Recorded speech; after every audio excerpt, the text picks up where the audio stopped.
दोस्तों नमस्कार। राजनीति विज्ञान विषय से संबंधित हमारा आज अगला पार्ट यानी फंडामेंटल राइट्स का सेकंड पार्ट करेंगे।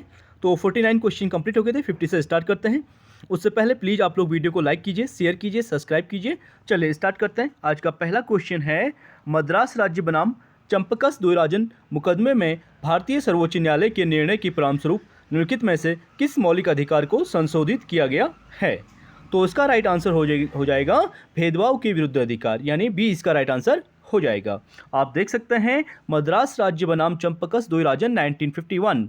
Most important question, direct question यहीं से पूछा जाता है कि मद्रास राज्य बनाम चंपकस द्वैराजन वाद कब हुआ था। तो 1951 के मुकदमे में सर्वोच्च न्यायालय ने राज्य को क्रमशः सामाजिक एवं शैक्षणिक दृष्टि से पिछड़े हुए नागरिकों के, अनुसूचित जाति, अनुसूचित जनजाति के लिए एवं स्त्रियों एवं बच्चों के लिए विशेष प्रावधान करने का अधिकार दिया था।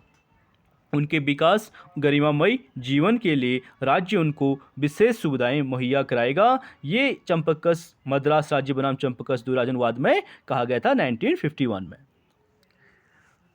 अगले क्वेश्चन की बात करेंगे, कथन और कारण से संबंधित क्वेश्चन है। राज्य 6 से 14 वर्ष के सभी बच्चों को निःशुल्क एवं अनिवार्य शिक्षा प्रदान करेगा और कारण कह रहा है कि एक प्रजातांत्रिक समाज में शिक्षा का अधिकार मानव के रूप में विकास के अधिकार की व्याख्या के लिए अपरिहार्य है।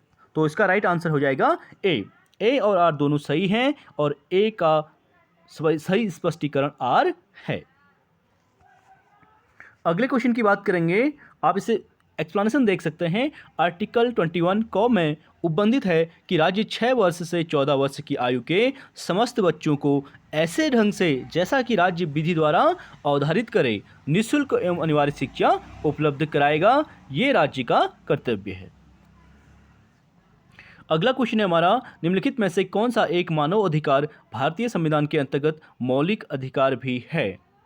तो कौन हो जाएगा? फंडामेंटल राइट्स, शिक्षा का अधिकार, राइट टू एजुकेशन, यानी सी इसका राइट आंसर हो जाएगा। आप देख सकते हैं 86वें कॉन्स्टिट्यूशनल अमेंडमेंट संविधान संशोधन अधिनियम 2002 द्वारा शिक्षा के अधिकार को मौलिक अधिकार घोषित किया गया है।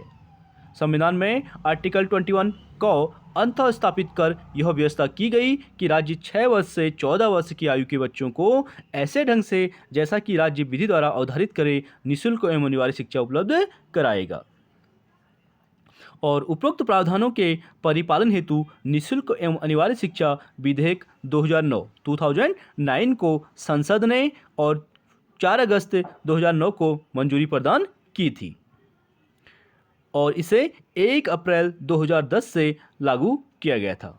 राइट टू एजुकेशन को डायरेक्ट क्वेश्चन पूछा जाता है कि कब लागू किया गया, तो 1 अप्रैल 2010 इसका राइट आंसर हो जाएगा। अगला है हमारा, भारतीय संविधान का कौन सा अनुच्छेद अल्पसंख्यक वर्ग के हितों के संरक्षण से संबंधित है? ठीक है, ये पहले वाले पार्ट में हम कर चुके हैं क्वेश्चन को, वहाँ पे दिया गया था, तो वही क्वेश्चन रिपीट हो रहा है। इंपॉर्टेंट क्वेश्चन है, अल्पसंख्यक वर्गों के हितों के संरक्षण से संबंधित है आर्टिकल 29। यानी भारतीय संविधान का आर्टिकल 29 कहता है कि अल्पसंख्यक वर्ग के हितों के संरक्षण से संबंधित आर्टिकल 29 के अनुसार भारत के राज्य क्षेत्र या उसके किसी भाग के निवासी नागरिकों के किसी अनुभाग को जिसकी अपनी विशेष भाषा, लिपि, संस्कृति है उसे बनाए रखने का अधिकार होगा। अगला क्वेश्चन है हमारा, वह व्यवस्था जो भारतीय संविधान द्वारा मान्य है तो कौन सी है? वो है निजी शिक्षण संस्थाओं में धार्मिक शिक्षा में उपस्थिति अनिवार्य नहीं है, यानी बी इसका राइट आंसर हो जाएगा। आप देख सकते हैं भारतीय संविधान का आर्टिकल 28 शिक्षण संस्थाओं में धार्मिक शिक्षा एवं उपासना पद्धति में उपस्थित होने से स्वतंत्रता प्रदान करता है। आर्टिकल 28 क्लॉज 3 कहता है कि राज्य से मान्यता प्राप्त या राज्य निधि से सहायता पाने वाली शिक्षा संस्था में उपस्थित होने वाले किसी व्यक्ति को ऐसी संस्था में दी जाने वाली धार्मिक शिक्षा में भाग लेने के लिए, धार्मिक उपासना में उपस्थित होने के लिए तब तक बाध्य नहीं किया जाएगा जब तक उस व्यक्ति, उसके संरक्षक ने सहमति नहीं दे दी है। ये आर्टिकल 28 कहता है। अगला क्वेश्चन है, निम्नलिखित कथनों पर विचार कीजिए, कथन और कारण है। तो देखते हैं, संविधान के आर्टिकल 32 को डॉक्टर BR अम्बेडकर ने इसकी आत्मा कहा है। मोस्ट इंपोर्टेंट कोटेशन है, बिल्कुल राइट आंसर हो जाएगा कि संविधान के आर्टिकल 32 को डॉक्टर अम्बेडकर ने उसकी आत्मा कहा था और आर्टिकल 32 मौलिक अधिकारों के अतिक्रमण के विरुद्ध प्रभावी उपचार का प्रावधान करता है। तो इसका राइट आंसर हो जाएगा ए, यानी ए और आर दोनों सही हैं और उसकी व्याख्या भी सही है। आप देख सकते हैं इसका एक्सप्लेनेशन। यानी संविधान के आर्टिकल 32 संवैधानिक उपचारों का अधिकार के तहत सर्वोच्च न्यायालय भारतीय नागरिकों के मौलिक अधिकारों की सुरक्षा करता है। इसीलिए B.R. अम्बेडकर ने इसे आत्मा का रूप दिया था और मूल अधिकारों को भारतीय संविधान में शामिल करना निरर्थक हो जाता यदि इन्हें प्रभावी ढंग से प्रवर्तित कराने की व्यवस्था न की गई होती। डॉक्टर अम्बेडकर के अनुसार संवैधानिक उपचारों का अधिकार संविधान की आत्मा और हृदय है, जिसके बिना संपूर्ण संविधान ही अर्थहीन हो जाएगा। यानी B.R. अम्बेडकर ने संवैधानिक उपचारों के अधिकार के बिना संविधान को निरर्थक बताया है। अगला क्वेश्चन है हमारा, निम्नलिखित अनुच्छेदों में से किस एक को डॉक्टर B.R. अम्बेडकर द्वारा संविधान का हृदय एवं आत्मा कहा था? तो मोस्ट इंपोर्टेंट क्वेश्चन है, इसका राइट आंसर हो जाएगा डी, आर्टिकल 32 संवैधानिक उपचारों का अधिकार। अगला क्वेश्चन है, निम्नलिखित में से किस एक अधिकार को डॉक्टर B.R. अम्बेडकर द्वारा संविधान की आत्मा कहा गया है? आप देख सकते हैं मोस्ट इंपोर्टेंट क्वेश्चन है, बहुत बार रिपीटेड हो रहा है। तो इसका राइट आंसर संवैधानिक उपचारों का अधिकार। अगला क्वेश्चन है, निम्नलिखित में से कौन से अधिकार भारतीय संविधान के आर्टिकल 32 के अंतर्गत प्रवर्तित किए जा सकते हैं? तो कौन से किए जा सकते हैं? फंडामेंटल राइट्स यानी मौलिक अधिकार, बी इसका राइट आंसर हो जाएगा। अगला क्वेश्चन है, किस अनुच्छेद के तहत एक व्यक्ति को अपने मूल अधिकारों के उल्लंघन के लिए उपचार पाने का अधिकार है? तो उपचार किस में है? आर्टिकल 32 संवैधानिक उपचारों का अधिकार, यानी डी इसका राइट आंसर हो जाएगा। अगले क्वेश्चन की बात करेंगे, कौन से अनुच्छेद के अंतर्गत भारत का सर्वोच्च न्यायालय नागरिकों के मौलिक अधिकारों की रक्षा करता है? कौन करता है? आर्टिकल 32।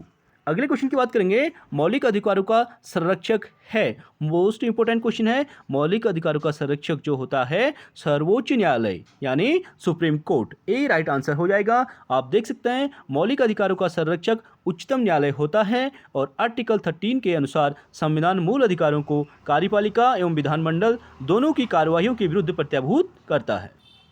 कार्यपालिका अथवा विधानमंडल का कोई कार्य जो इन अधिकारों को छीण करता है शून्य होगा और न्यायालय को यह शक्ति होगी कि उसे शून्य घोषित करे। आर्टिकल 32 के अनुसार सुप्रीम कोर्ट और आर्टिकल 226 के अनुसार उच्च न्यायालय यानी हाई कोर्ट में रिट दायर की जा सकती है। अगला क्वेश्चन हमारा, निम्नलिखित में से कौन से मामले उच्च न्यायालय और उच्चतम न्यायालय की अधिकारिता में आते हैं? तो कौन से आते हैं? सी इसका राइट आंसर हो जाएगा, मूल अधिकारों का प्रवर्तन के मामले में। ठीक है, आप देख सकते हैं मूल अधिकारों के प्रवर्तन संबंधी मामले उच्च न्यायालयों तथा सर्वोच्च न्यायालय दोनों की अधिकारिता के अंतर्गत आते हैं। उच्च न्यायालय का मतलब है हाई कोर्ट और उच्चतम न्यायालय का मतलब होता है सुप्रीम कोर्ट। और आर्टिकल 32 के अधीन सर्वोच्च न्यायालय और आर्टिकल 226 के अंतर्गत उच्च न्यायालय यानी हाई कोर्ट मूल अधिकारों के प्रवर्तन हेतु आवश्यक रिटें जारी करता है, जिसमें 4 प्रकार की रिटें होती हैं। ठीक है, पहला बंदी प्रत्यक्षकरण, दूसरा परमादेश, तीसरा प्रतिषेध और चौथा कोवारंटो। ठीक है, अधिकार परीक्षा। 5 प्रकार की रिटें होती है। एक और होता है सर्टियोररी यानी सर्टियोररी प्रतिषेध। ठीक है, अगला क्वेश्चन है हमारा, मूल अधिकारों को प्रवर्तित करने के लिए रिट जारी कर सकते हैं? तो मूल अधिकारों को प्रवर्तित करने के लिए रिट किस में जारी कर सकते हैं? उच्चतम न्यायालय और उच्च न्यायालय यानी दोनों में, डी इसका राइट आंसर हो जाएगा। अगला क्वेश्चन है हमारा, निम्नलिखित में से किसको संविधान द्वारा मौलिक अधिकारों को लागू करने की शक्ति दी गई है? यानी आपके फंडामेंटल राइट्स का जब वायलेशन होता है तो यह अधिकार उच्च न्यायालय, हाई कोर्ट और उच्चतम न्यायालय सुप्रीम कोर्ट दोनों को प्रदान किया गया है। तो डी इसका राइट आंसर हो जाएगा। इंपॉर्टेंट क्वेश्चन है, ये पूछा जाता है बार बार, यूपीपीसीएस में पूछा गया है 2010, 12 और 15 में। अगला क्वेश्चन है, निम्नलिखित में से किस रिट का शाब्दिक अर्थ होता है दावा की वैधता और जांच पड़ताल करना? मोस्ट इंपोर्टेंट क्वेश्चन है, दावा की वैधता और जांच पड़ताल करना। तो देख सकते हैं इसका होता है अधिकार परीक्षा यानी कोवारंटो, इसको बोलते हैं इंग्लिश में कोवारंटो। अधिकार परीक्षा ये क्या है, इसे देखते हैं। एक कार्यवाही होती है जिसके द्वारा न्यायालय लोकपद या किसी व्यक्ति के दावे की वैधता की जांच करता है और यदि उसका दावा सुआधारित नहीं है तो उसे निष्कासित कर देता है, विशेषकर लोक पद धारण करने वालों को।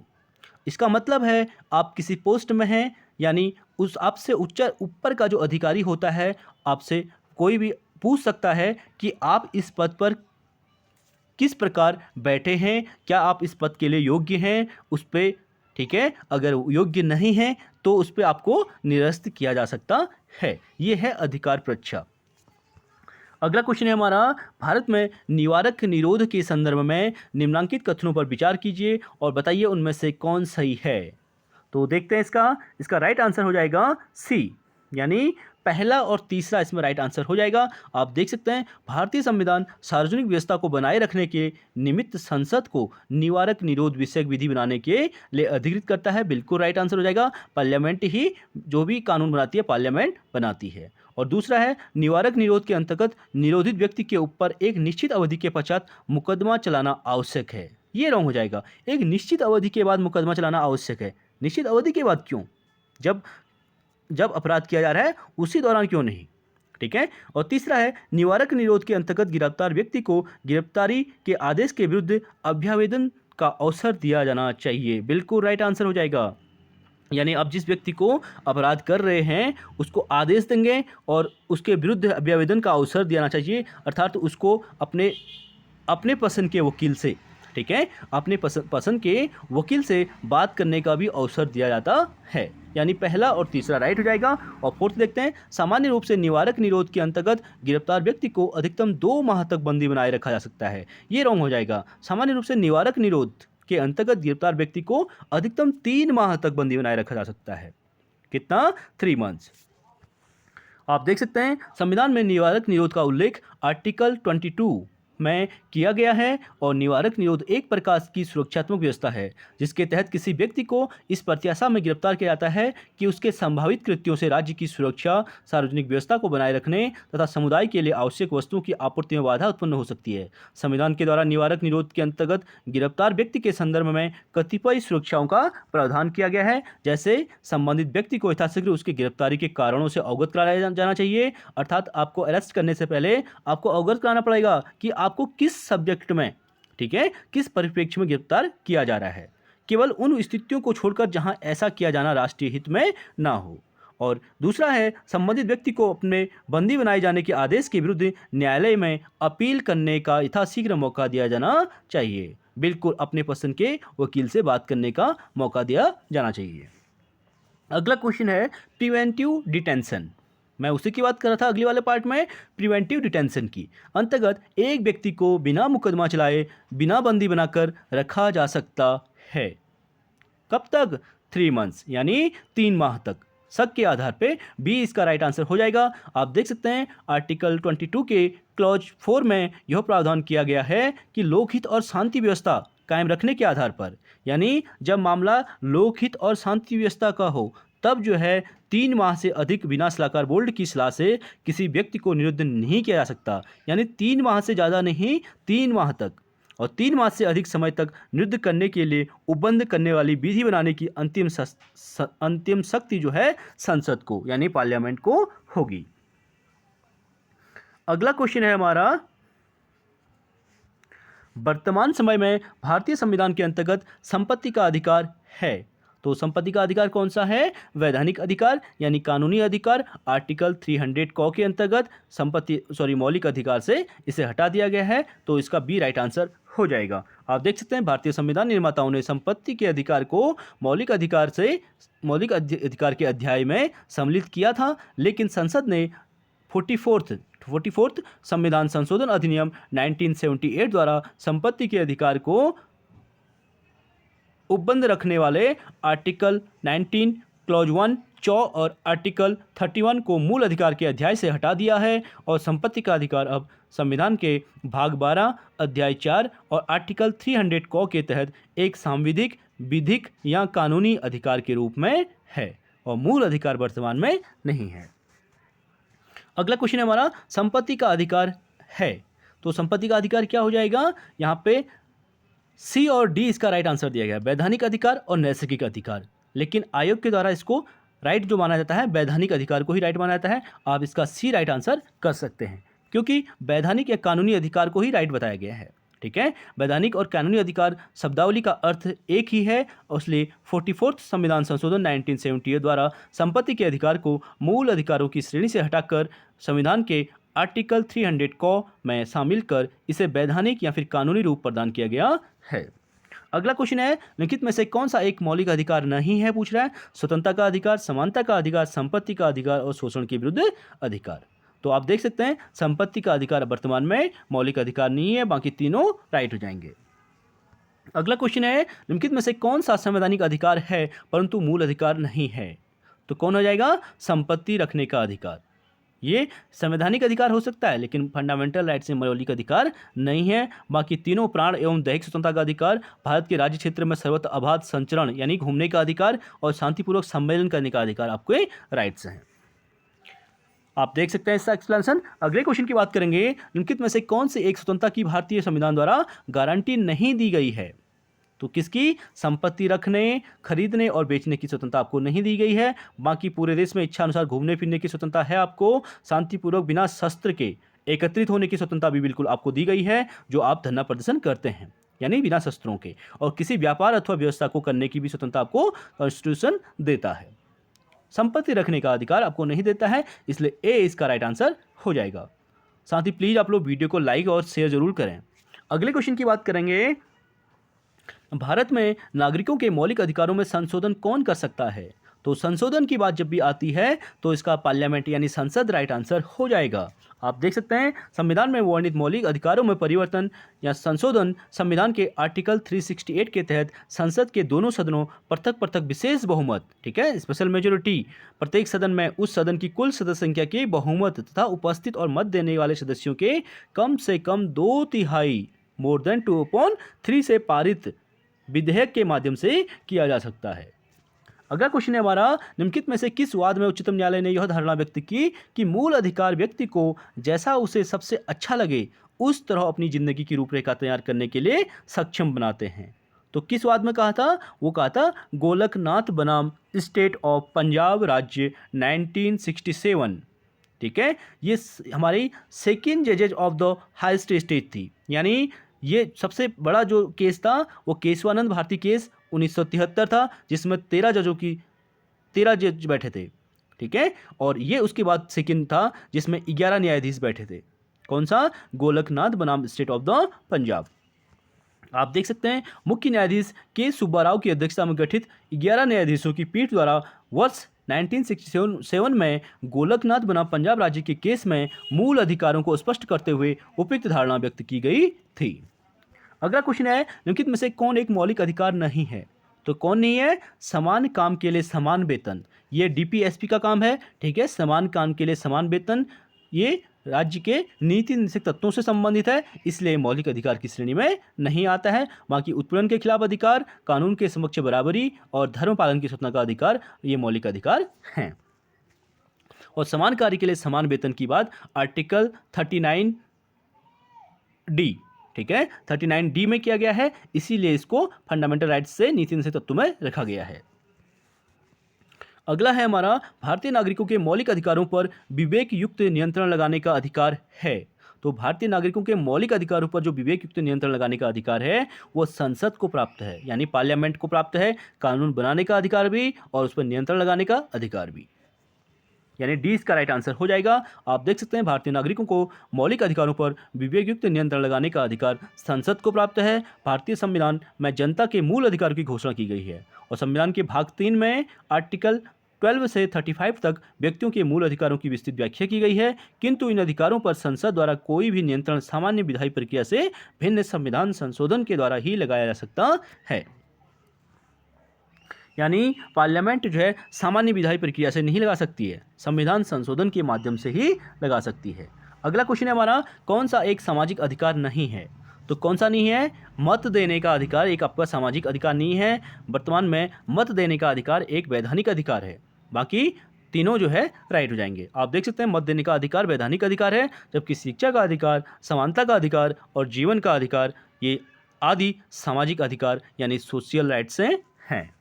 अगला है, राज्य के नीति निषेध तत्व तथा मूल अधिकारों के बीच विवाद का प्रश्न सर्वप्रथम, ठीक है। तो डीपीएसपी और फंडामेंटल राइट्स के बीच जो विवाद का प्रश्न सर्वप्रथम कब आया था? चंपकस दोईराजन बनाम मद्रास राज्य के मामले में। जो इस वीडियो का पहला क्वेश्चन था उसी में आपको बताया गया था। आप देख सकते हैं सर्वप्रथम चंपकस दोईराजन बनाम मद्रास राज्य 1951 के मामले में सर्वोच्च न्यायालय ने नागरिकों के मूल अधिकार एवं नीति निषेध तत्वों में विवाद होने पर मूल अधिकारों को वैधता प्रदान की थी। बहुत मोस्ट इंपोर्टेंट क्वेश्चन है। यानी सुप्रीम कोर्ट ने क्या किया था? जब जब जो है मौलिक अधिकार और नीति निषेध तत्वों में विवाद हुआ था तो प्राथमिकता किसे दी गई थी? मौलिक अधिकार को। न्यायालय ने स्पष्ट किया कि आर्टिकल 37 द्वारा निर्देशक तत्वों को अपरिवर्तनीय घोषित किया गया है। यानी आर्टिकल 37 कहता है कि आपके डीपीएसपी, ठीक है, राज्य के नीति निषेध तत्वों का वायलेंस होने पर आप सुप्रीम कोर्ट या हाई कोर्ट नहीं जा सकते, ठीक है, आपको न्याय नहीं मिल सकता। लेकिन फंडामेंटल राइट से मौलिक अधिकारों का वायलेंस होने पर आप क्या कर सकते हैं? कोर्ट जा सकते हैं। इसीलिए ये परिवर्तनीय होते हैं। वहीं भाग 3 के उपबंधों के आर्टिकल 32 के तहत परिवर्तनीय बनाया गया है। यानी भाग 3 को परिवर्तनीय या न्याय योग्य बनाया गया है। अतः निर्देशक तत्वों को मूल अधिकारों पर अभिहावी नहीं बनाया जा सकता। ये चंपकस दोईराजन बनाम मद्रास राज्य 1951 में कहा था। अगला क्वेश्चन है, यह सिद्धांत कि यदि राज्य द्वारा बनाई गई कोई विधि किसी व्यक्ति को दैहिक स्वतंत्रता से वंचित करती है तो उसे ऐसी प्रक्रिया विहित करनी चाहिए जो मनमानी, अरीजू या युक्त न हो। यह किस मुकदमे से निर्णय संबंधित है? तो किससे? मेनका गांधी बनाम भारत संघ का मुकदमा था, ठीक है, जिसमें विदेश यात्रा का अधिकार भी सम्मिलित था। डी इसका राइट आंसर हो जाएगा। आप देख सकते हैं मेनका गांधी बनाम भारत संघ। प्लीज आप वीडियो को आराम से शांत चित्त करके देखिए। थोड़ा सा क्वेश्चन जो है डीप लेवल के हैं और एक बार नहीं 2 बार देखिए तो आराम से क्वेश्चन समझ में आ जाएंगे।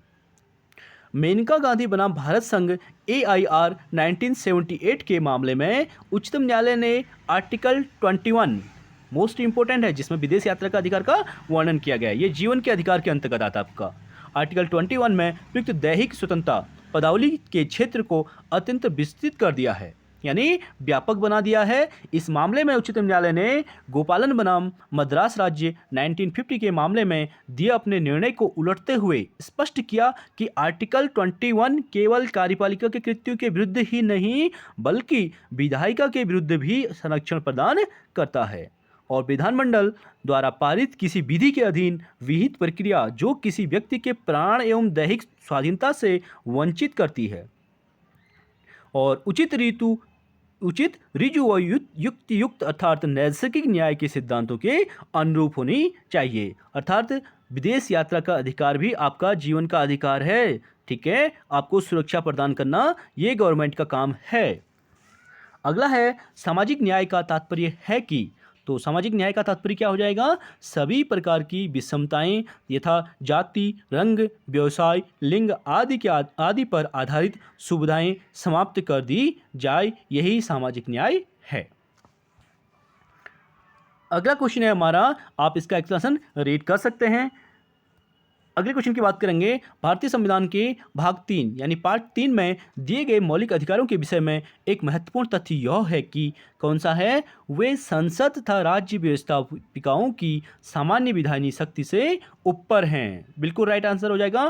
पार्ट 3 की बात कर रहा है यानी फंडामेंटल राइट्स यानी मौलिक अधिकारों की बात कर रहा है। तो मौलिक अधिकार फंडामेंटल राइट्स हैं हमारे, वे संसद तथा राज्य व्यवस्थापिकाओं की सामान्य विधायी शक्ति से ऊपर हैं। बिल्कुल राइट आंसर हो जाएगा। आप देख सकते हैं मूल अधिकार स्वयं संविधान द्वारा प्रदत्त होते हैं, वे संसद तथा राज्य व्यवस्थापिकाओं की सामान्य विधायी शक्ति से ऊपर हैं। अगला क्वेश्चन है हमारा, सही उत्तर इंगित कीजिए। संविधान के आर्टिकल 12 मोस्ट इंपोर्टेंट क्वेश्चन है ये। आर्टिकल 12 में दी गई राज्य पद की परिभाषा निम्नलिखित के संदर्भ में सुसंगत है। तो किसके संदर्भ में है? संविधान के केवल भाग 3 एवं 4 के संबंध में। भाग 3 फंडामेंटल राइट्स, भाग 4 DPSP directive principle of state policy. आप देख सकते हैं संविधान के आर्टिकल 12 में दी गई राज्य पद की परिभाषा संविधान के भाग 3 एवं 4 के संदर्भ में सुसंगत है, क्योंकि मूल अधिकार और नीति निषेध तत्वों के लिए संबोधन उक्त परिभाषा के अंतर्गत किया गया है।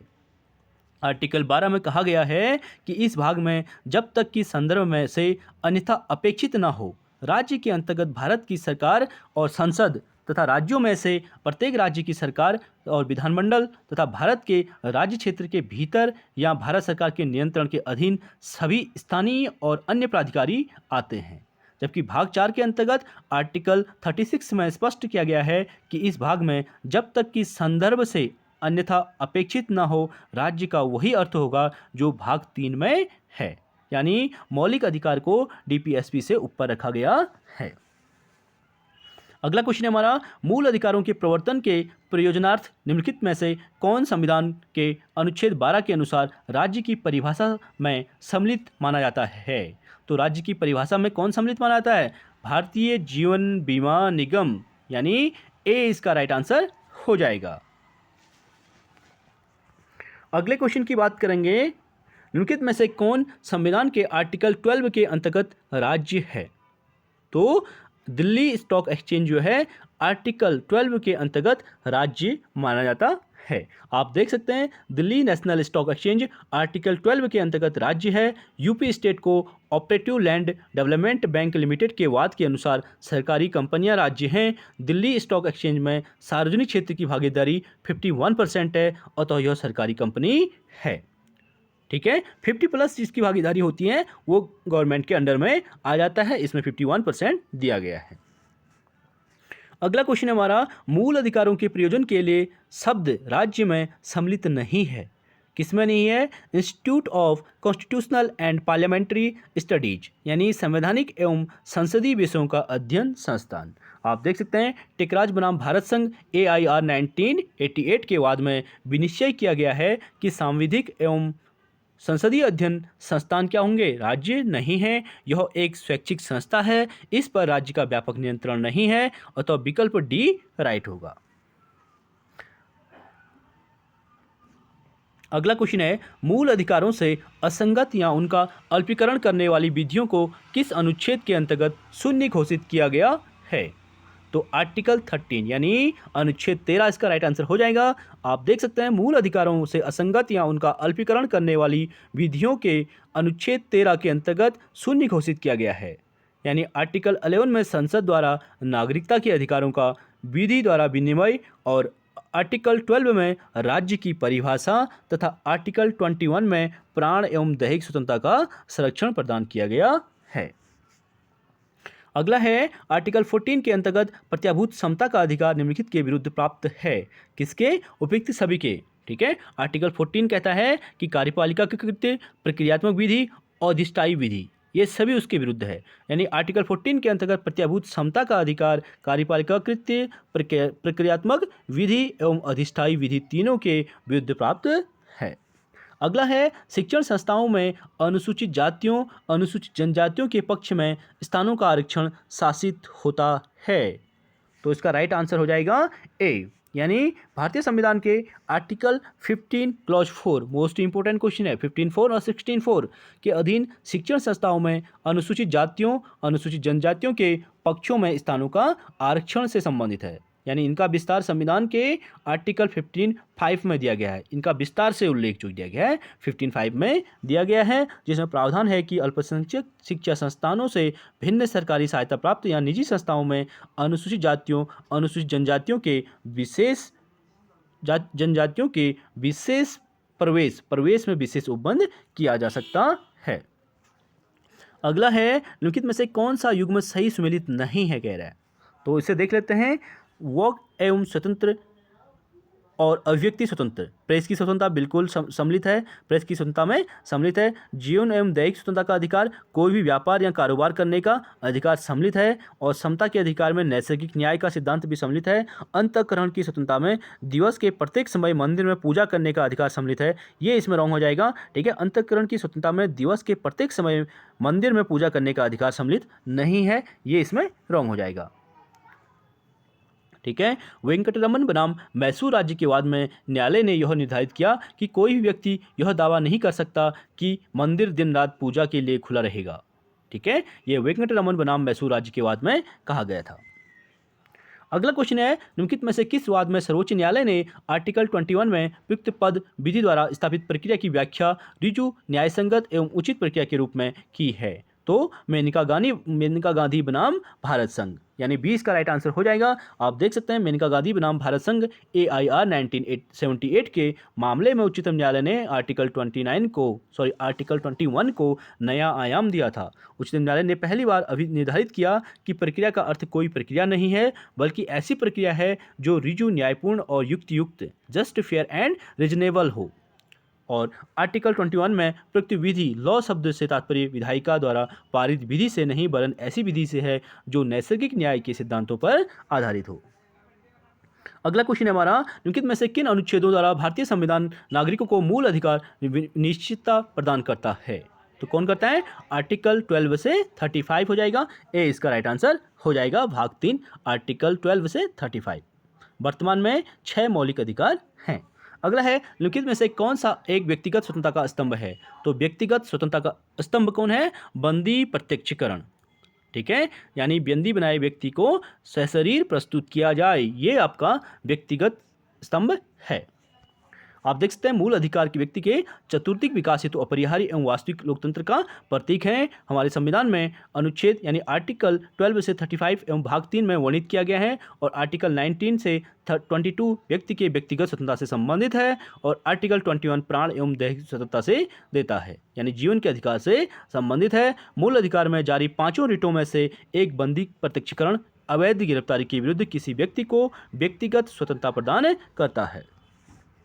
अगला है हमारा, किस न्यायालय या न्यायालयों में मौलिक अधिकारों के उल्लंघन को चुनौती दी जा सकती है? तो किस में दी जा सकती है? उच्च और उच्चतम दोनों में की जा सकती है, यानी सी इसका राइट आंसर हो जाएगा। आप देख सकते हैं अगले क्वेश्चन है, मूल अधिकारों से संबंधित किस अनुच्छेद पर संविधान ने नियंत्रण नहीं लगाया? किस में नहीं लगाया? आर्टिकल 30 में। ठीक है, आर्टिकल 30 मूल अधिकारों से संबंधित पर नियंत्रण नहीं करता। आर्टिकल 30 का प्रथम भाग अल्पसंख्यक वर्ग के लोग अपनी उन्नति के लिए किसी संस्था की स्थापना, प्रबंधन और प्रशासन कर सकते हैं। ठीक है, दूसरे भाग में इस आधार पर कि संस्था अल्पसंख्यक वर्गों की है, राज्य उन्हें अनुदान देने से मना नहीं कर सकते हैं, ये आर्टिकल 30 कहता है। अगला क्वेश्चन है, लोकपद के अनुचित ग्रहणसा पर सुधार निम्न में से किस रिट या याचिका द्वारा किया जा सकता है? तो लोकपद की बात हमने की थी इससे पहले, को वारंटो यानी अधिकार परीक्षा राइट आंसर हो जाएगा। सी इसका राइट आंसर हो जाएगा। आप इस पद पर किस अधिकार से बैठे हैं? अगला क्वेश्चन है, भारत के संविधान में पिछड़ा वर्ग शब्द पहली बार कहाँ आया था? मोस्ट इंपोर्टेंट क्वेश्चन है। तो पिछड़ा वर्ग जो आया था अनुच्छेद यानी 16(4), ठीक है, आर्टिकल 16 क्लॉज 4 में आया था। मैंने पहले ही बता चुका हूं आप लोगों को, आर्टिकल 16 क्लॉज 4 और आर्टिकल 15 क्लॉज 4 मोस्ट इंपोर्टेंट है, इनको नोट डाउन आप कर सकते हैं। राज्य के पिछड़े हुए नागरिकों के किसी वर्ग के पक्ष में जिनका राज्य की राय में राज्य के अधीन सेवाओं के पर्याप्त नहीं है, प्रतिनिधित्व नहीं है, आर्टिकल 16(4) में ऐसे लोगों को सामाजिक आर्थिक समानता प्रदान करने के लिए है। अगला क्वेश्चन है हमारा, वह कौन सा मूल अधिकार है जो संविधान के 352 के अनुच्छेद के अंतर्गत उद्घोषित आपात में भी अस्थगित नहीं किया जा सकता? तो कौन सा हो जाएगा? प्राण एवं दैहिक स्वतंत्रता का अधिकार, यानी आर्टिकल 21 जीवन का अधिकार, और दूसरा है 20 और 21। ठीक है, ये दोनों अधिकार आपके निलंबित नहीं किए जा सकते। अगला क्वेश्चन की बात करेंगे, कुछ मूल अधिकार सशस्त्र सेना के सदस्यों को उपलब्ध नहीं होते, इनके निर्धारण का अधिकार किसको है? किसको हो जाएगा? पार्लियामेंट को, यानी संसद को। आप इसका एक्सप्लेनेशन रीड कर सकते हैं। अगले क्वेश्चन की बात करेंगे, निम्नलिखित में से कौन सा भारतीय नागरिक का मौलिक अधिकार नहीं है? तो कौन सा नहीं है मौलिक अधिकार? संपत्ति का अधिकार, यानी सी इसका राइट आंसर हो जाएगा। वर्तमान में संपत्ति का अधिकार आर्टिकल 300A के अंतर्गत एक वैधानिक अधिकार यानी विधिक अधिकार यानी कानूनी अधिकार है। अगला है मैंडामस। मैंडामस क्या है? परमादेश, हम आदेश देते हैं। ठीक है, मैंडामस याचिका में मैंडामस क्या है? तो मैंडामस क्या है? एक लैटिन भाषा का शब्द है, यानी सी इसका राइट आंसर हो जाएगा। ये लैटिन भाषा का शब्द है।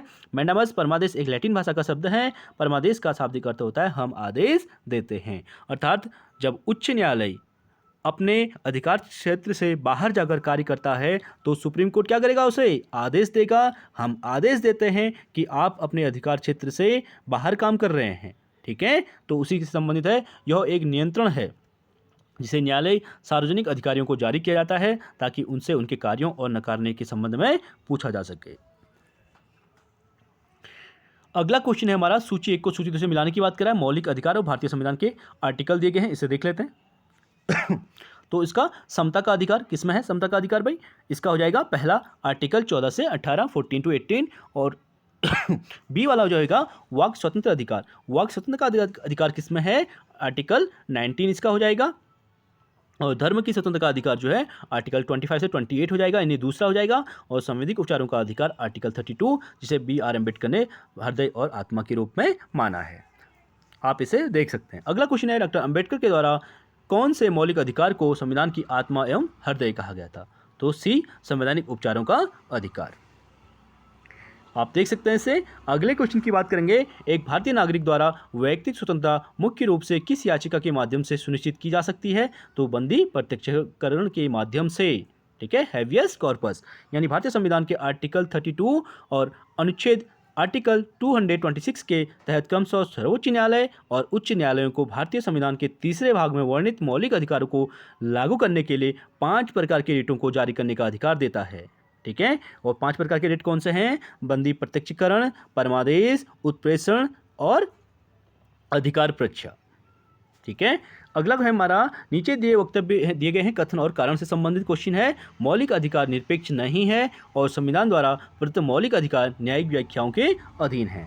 तो इसका राइट आंसर हो जाएगा ए और आर दोनों सही हैं। आर ए की सही व्याख्या है, क्योंकि मौलिक अधिकार भारतीय संविधान के पार्ट 3 में आर्टिकल 12 से 35 तक अधिकारों का वर्णन है और नागरिकों को दिए जाने वाले ये अधिकार निरपेक्ष या असीमित नहीं हैं, ठीक है। ये एक सीमित मात्रा में है, क्योंकि संविधान द्वारा प्रदत्त मौलिक अधिकार न्यायिक व्याख्याओं के अधीन है, अर्थात इसमें पुनर्विवेचना की जा सकती है। अगला है, संविधान सभा के मौलिक अधिकारों हेतु गठित सलाहकार समिति का निम्न में से कौन अध्यक्ष था? तो 105 का हो जाएगा डी, सरदार वल्लभ भाई पटेल को इसका अध्यक्ष बनाया गया था। आप देख सकते हैं सभी समितियां मोस्ट इंपोर्टेंट हैं, आप इनको नोट डाउन कर सकते हैं। संचालन समिति डॉक्टर राजेंद्र प्रसाद, आवास समिति पट्टाभी सीतारमैया, और जिसको सुभाष चंद्र बोस ने इनको कांग्रेस के त्रिपुरा अधिवेशन में हराया था। और राज्य से संबंधित समिति जवाहरलाल नेहरू जाएंगे। मौलिक अधिकार एवं अल्पसंख्यक समिति सरदार वल्लभ भाई पटेल, ये है इंपॉर्टेंट। मौलिक अधिकार एवं अल्पसंख्यक समिति जो है सरदार वल्लभ भाई पटेल। प्रारूप समिति बी.आर. अम्बेडकर, और अल्पसंख्यकों की उप समिति का संबंध एच.सी. मुखर्जी, और मौलिक अधिकारों की उप समिति जे.बी. कृपलानी हो जाएगा। अगला है हमारा, सूची 1 को सूची 2 से मिलाने की बात करा, इसे देख लेते हैं। भाग और संबंधित विषय से दिए गए हैं। तो भाग 1 का संबंध किससे हो जाएगा? संघ और उसका राज्य क्षेत्र से। भाग 2 का संबंध नागरिकता से। भाग 3 से मौलिक अधिकार, और भाग 4 का संबंध राज्य के नीति निर्देशक तत्वों से हो जाएगा। अगला क्वेश्चन है हमारा, मौलिक अधिकार और आर्टिकल दिए गए हैं। अस्पृश्यता का अंत आर्टिकल 17 बिल्कुल राइट हो जाएगा। कौन सुमिलित नहीं है पूछा गया है। गिरफ्तारी एवं निरोध विरुद्ध संरक्षण आर्टिकल 23, ये रॉन्ग हो जाएगा, ठीक है। आर्टिकल 23 तो शोषण के विरुद्ध अधिकार है, ठीक है। तो ये इसमें गिरफ्तारी एवं निरोध विरुद्ध संरक्षण का संबंध इससे नहीं है। बाकी धर्म की स्वतंत्रता का संबंध 25 से हो जाएगा, 25 राइट हो जाएगा। अल्पसंख्यकों के हितों का संरक्षण भी 29 में दिया गया है।